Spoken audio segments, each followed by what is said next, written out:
My parents treated me like a miracle, while erasing my sister from existence, then ignored her passing. To celebrate my birthday, so I used her diary to reveal their abuse, and destroyed their lives with one perfectly timed moment of revenge. Growing up, my parents coddled me like I was some kind of miracle boy. Every little thing I did was celebrated, and everything I wanted was handed to me. Mediocre grades meant getting taken out to my favorite restaurants, and I had a weekly allowance of $35 at 6 years old. They posted every detail about my life on Facebook, bragging about me like I was their prized possession. But the problem was, I wasn't their only kid. My sister Ava was 3 years younger than me, and she was the total opposite in their eyes. A failure, a screw-up deserving of nothing. Some of their friends didn't even know Ava existed. That's how little they talked about her. But the thing was, Ava was amazing. She was better than me at school, sports, making friends, but my parents didn't care. They didn't just not care either. They'd force her to lose her friends or drop her grades, so I don't feel ashamed. It hurt her a lot. Every time I looked in her eyes, she was on the verge of crying. So when I was 8, I sat her down and Pinky promised her that from today, I'd be the best big brother ever. And so from that day on, every time she brought home a good grade, I'd hype her up and use my allowance to buy her ice cream. I'd persuade our parents into going to her games by saying that I wanted to go. Every time our parents dismissed her achievements, I'd be the first one there, clapping for her and making her feel like every child should feel, loved, heard, and seen. Our bond grew extremely strong over the years, but then tragedy struck. I was coming home from my first year of college, and my parents had planned a huge celebration for my 19th birthday. I told them I didn't want all that, but they never listened, just kept planning everything for me. I told them again I didn't care about that. The thing I wanted most was to spend time with Ava again. She was 16 now, bright and full of life despite everything she went through. They just chuckled at me, saying why would I want to spend time with their reject little sister? I ignored them. A few days before my birthday, Ava came bouncing into my room, holding this scrapbook she'd been making for months. She showed me pages filled with pictures and memories from our childhood. "It's not finished yet," she said, smiling proudly. "I still need a few more things to make it perfect." I hugged her tight. And then, just 3 days before the party, it happened. Ava was in a horrible car accident on her way to get art supplies for the scrapbook. She didn't make it. I collapsed to the floor when I heard, crying so hard it felt like my soul was tearing apart, and all my parents could do was exchange a cold glance. My mother's first words were, "We'll need to adjust the birthday arrangements." The days after felt surreal. My parents mechanically arranged a sparse funeral, barely seeming to register what had happened. Instead, they obsessed over the details of my birthday party. When I begged them to cancel, my mom just said cheerfully, "Life goes on. Ava wouldn't want us to cancel your special day," but all I saw was them spending more time choosing my birthday cake than Ava's coffin. Cleaning out her room was unbearable. I sat in the middle of her floor, surrounded by her clothes and art supplies, tears streaming down my face. That's when I found her diary. Every page broke me a little more, reading about how deeply she felt our parents' rejection, but never blaming me. "Max is the only one who sees me," she wrote. "He makes me feel like I matter." The scrapbook was there too, unfinished. At the funeral, I gave a eulogy that left everyone in tears. Everyone except our parents who stood there, expressionless. Afterward, Dad pulled me aside, whispering, "Let's put this behind us. We have your birthday dinner reservations at 7. I felt sick to my stomach. On my birthday, the house was decorated lavishly. My parents handed me expensive gifts and revealed a huge cake reading, "Our perfect son." I sat there numb with grief until Mom chirped, "Enough moping, Max. Ava had her day yesterday. Today is about you." It was like getting punched in the gut. I stood up, shaking with anger and sadness, asking how they could possibly celebrate. My father calmly replied, "We've always known you were special." Ava understood her place. That's when something snapped inside me. I exploded, telling them exactly how Ava felt, unloved, invisible, and how I spent my entire life trying to shield her from their cruelty. My mother rolled her eyes, calling it teenage dramatics, while Dad shrugged and said, "Let's focus on the positive. We still have you." Tears blurred my vision. I grabbed the cake and hurled it against the wall. "I can't do this," I said, my voice shaking. Mom started theatrically sobbing, accusing me of betrayal, while Dad threatened to cut me off financially. I stared at them coldly and said, "You already cut me off in every way that matters." I packed my things, my hands trembling, and took Ava's scrapbook and diary, the only things left worth keeping, and headed out, or at least I tried, because my mother blocked me. "You're not leaving!" she yelled. She screamed, her face contorted with rage. I tried pushing past my mother to leave with Ava's belongings, but she grabbed my arm with surprising strength, her nails digging into my skin. I instinctively pulled away, causing her to stumble backward into the wall, her head hitting with a dull thud. Dad rushed to Mom's side, checking her for injuries and glaring at me with pure hatred. But instead of backing down, I stood my ground, clutching Ava's diary to my chest. Dad's face contorted with rage as he lunged at me, trying to grab the diary while shouting that I had no right to take family property. I dodged his grasp and backed toward the door, telling them I was leaving and they couldn't stop me. But Dad threatened to call the police and report me for assault and theft. Panic surged through me as I realized they might actually take Ava's memories away from me, so I quickly stuffed the diary and scrapbook into my backpack. Mom recovered and started crying dramatically, begging me not to leave and saying they'd forgive me if I stayed. But her tears seemed hollow after years of watching her ignore Ava's pain. I told them I needed space and would be staying with my roommate Jake for a few days, hoping this compromise would diffuse the situation. Dad seemed to calm down slightly at my more reasonable tone and reluctantly stepped aside. But as I reached the door, he whispered, "If you leave now, don't expect any more tuition payments." I paused, the reality of potentially losing my education hitting me hard, but remembering Ava gave me strength to walk out anyway, saying, "Some things matter more than money." I crashed at Jake's apartment, emotionally exhausted but relieved to be away from my parents. But after 3 days, my bank account was suddenly emptied, and my credit card declined when I tried to buy groceries. I called the bank in a panic, only to discover my parents had removed me from our joint accounts and canceled the cards they had co-signed. I applied for emergency financial aid at the university and picked up extra shifts at my campus job to stay afloat. But my parents started spreading lies to extended family, claiming I'd had a mental breakdown after Ava's death and become violent. Relatives I'd been close with started sending concerned messages or avoiding me altogether, leaving me feeling increasingly isolated. I decided to read through Ava's diary completely, hoping to find comfort in her words. But what I discovered was far worse than I imagined. Detailed accounts of emotional abuse when I wasn't around, and hints that our parents had deliberately sabotaged a scholarship opportunity that would have been her ticket to freedom. I felt physically sick with guilt for not seeing the full extent of their cruelty, and became determined to clear Ava's name somehow. I reached out to Ava's best friend Emma to share what I'd learned and possibly get more insight. But when we met at a coffee shop, I noticed someone watching us, my father sitting in his car across the street. Emma and I moved our conversation to her apartment, where she revealed Ava had been secretly recording our parents' behavior on her phone for months before the accident. Emma explained that Ava's phone had been returned to our parents after the accident, but she had backed up some of the recordings to a cloud account she shared with Emma for a school project. We spent hours listening to the recordings, hearing my mother tell Ava she was a mistake, and my father threatening to send her to a boarding school if she overshadowed me again, providing concrete evidence of their abuse. Armed with Ava's recordings, I decided to confront my parents one more time, hoping they'd finally acknowledge what they'd done. But when I arrived at the house, I found them hosting a dinner party with family friends, acting like grieving parents. I lost my composure and played one of the recordings loudly from my phone, causing shocked silence to fall over the gathering, as my mother's voice clearly said, "We only wanted one child, Ava. Max was enough." The guests looked horrified, and my parents scrambled to explain it away as Ava manipulating conversations. But my Aunt Susan, who had always been kind to Ava, stood up and asked them point blank if they had always treated Ava differently. The room divided, with some guests awkwardly leaving while others stayed, creating a tense standoff as my parents realized their carefully crafted image was crumbling. Dad pulled me into his study, offering to reinstate my financial support if I stopped this nonsense, and told everyone the recordings were fake. But I refused to betray Ava again, even for financial security. He changed tactics, threatening to sue me for defamation and destroying the family, showing he cared more about appearances than acknowledging the truth. I returned to the living room to find Mom sobbing to the remaining guests about how ungrateful her children were. But Aunt Susan was looking through Ava's scrapbook, which I had brought with me, seeing the stark difference between family photos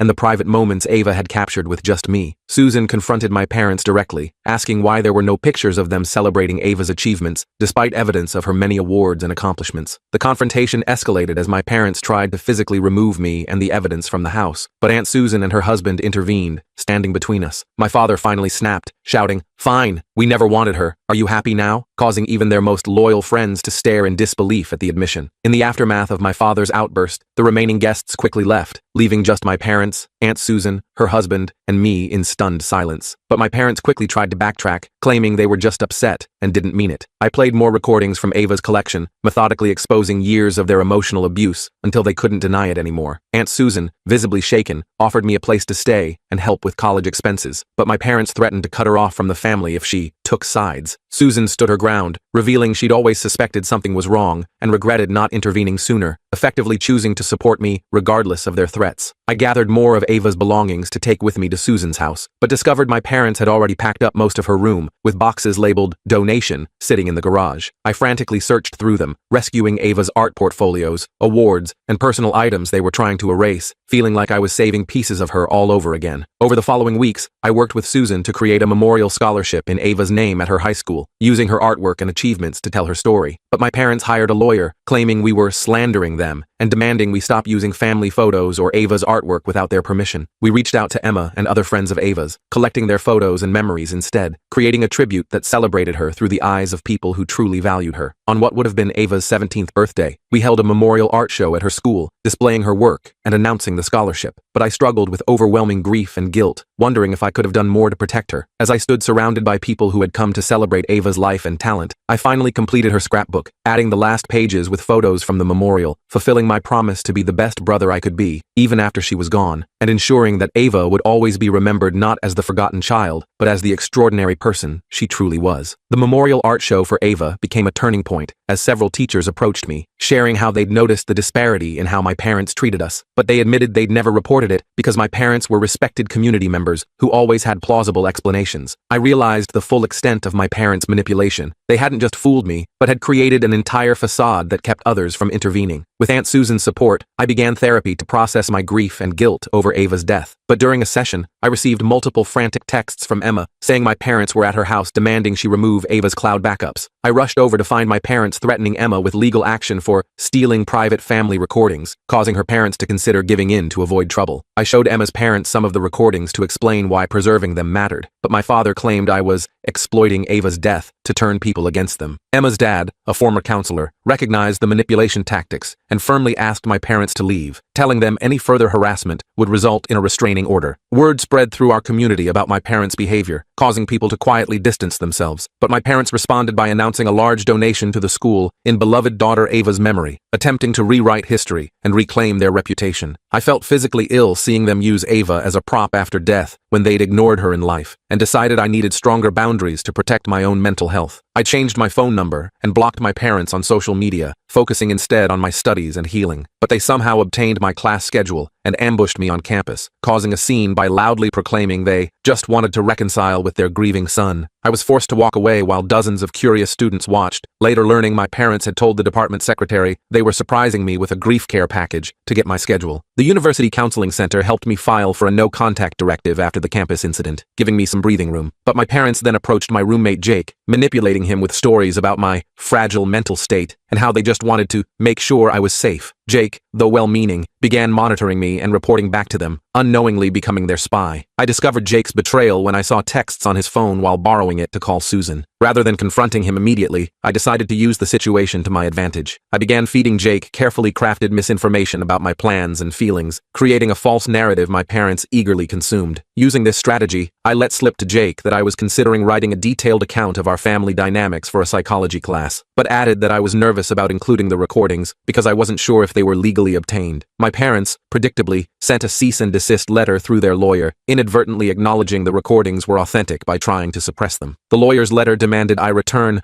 all property belonging to the family, including diaries, recordings, and photographs. But I had already created secure digital backups of everything with Susan's help. When I showed the letter to my therapist, she recognized it as continued emotional abuse and suggested I consider legal options to protect myself. I consulted with a family law attorney who reviewed Ava's recordings and my documentation, but explained that while the evidence showed clear emotional abuse, legal action would be expensive and emotionally draining. The attorney instead helped me draft a powerful response letter detailing exactly how my parents had failed both their children, with specific examples from the recordings, ending with my terms for any future contact. My letter to my parents included conditions: acknowledge their treatment of Ava, attend family therapy if they wanted any relationship with me, and stop the public performance of grieving parents. But instead of responding directly, they showed up at Aunt Susan's house unannounced, demanding to speak with me. Susan called me at work, warning me not to come home until they left, as they were becoming increasingly agitated. I finished my shift and headed to Emma's place instead, but noticed my father's car following me through traffic. When I took several random turns to confirm I was being followed, he stayed right behind me. I drove directly to the police station, where I explained the situation and asked for help, resulting in an officer speaking to my father about harassment. The police intervention temporarily stopped the following, but escalated my parents' tactics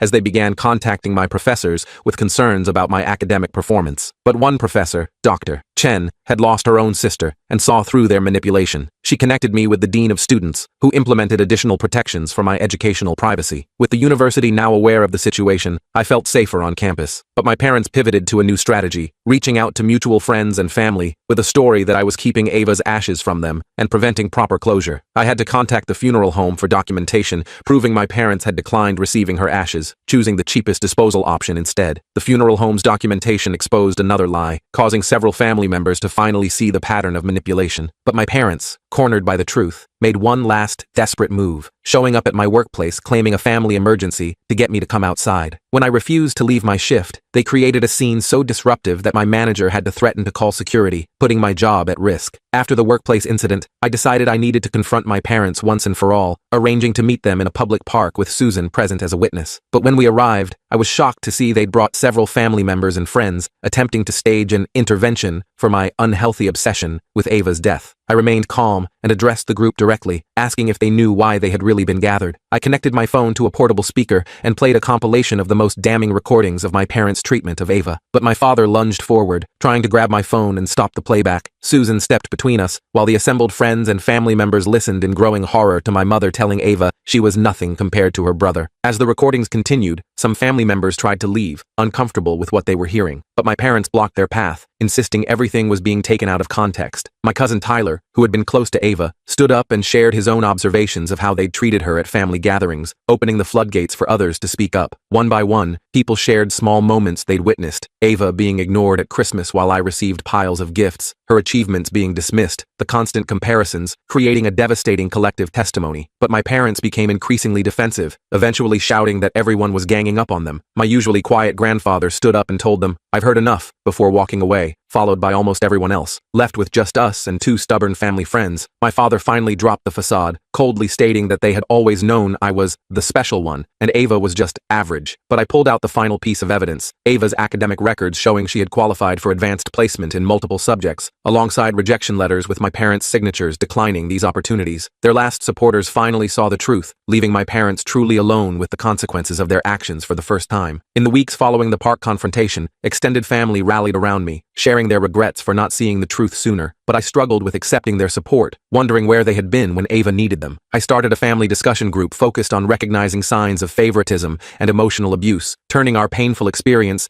into an opportunity for growth and awareness. My parents made one final attempt to regain control, threatening to sell our childhood home, where I still hoped to retrieve more of Ava's belongings if I didn't end this nonsense. But Aunt Susan and Uncle Dave offered to buy the house themselves, neutralizing the threat. I was able to thoroughly search the house before they moved in, discovering a hidden box of Ava's awards and accomplishments my parents had kept from us both. The Ava Evans Memorial Scholarship gained momentum, with enough donations to support 2 students annually, but I worried that as time passed, people would forget the real Ava behind the scholarship. I worked with Emma and Ava's art teacher to create a permanent exhibition of her work in the school gallery, ensuring her talent would continue inspiring others. As the 1-year anniversary of Ava's death approached, I braced myself for renewed grief, but instead found unexpected healing in completing a project she'd never finished, a children's book she'd been illustrating about 2 siblings who could only see the stars when they were together. I partnered with a local publisher to release Starlight Siblings under Ava's name, with proceeds going to her scholarship fund. At the book launch, I prepared myself for my parents possibly showing up to cause a scene, but instead received a thin envelope containing a brief note acknowledging they had made mistakes with Ava, along with her birth bracelet from the hospital. While it wasn't the full accountability I'd hoped for, I recognized it as perhaps the first honest moment from them in years. Not enough for reconciliation, but enough to help me move forward, knowing that through the scholarship, the art exhibition, and now her book, Ava had finally become visible to everyone, her light no longer dimmed by anyone, her story told in her own voice, and her legacy one of creativity and resilience, rather than victimhood, fulfilling my childhood promise to be the best brother possible by ensuring she would never be forgotten or diminished again.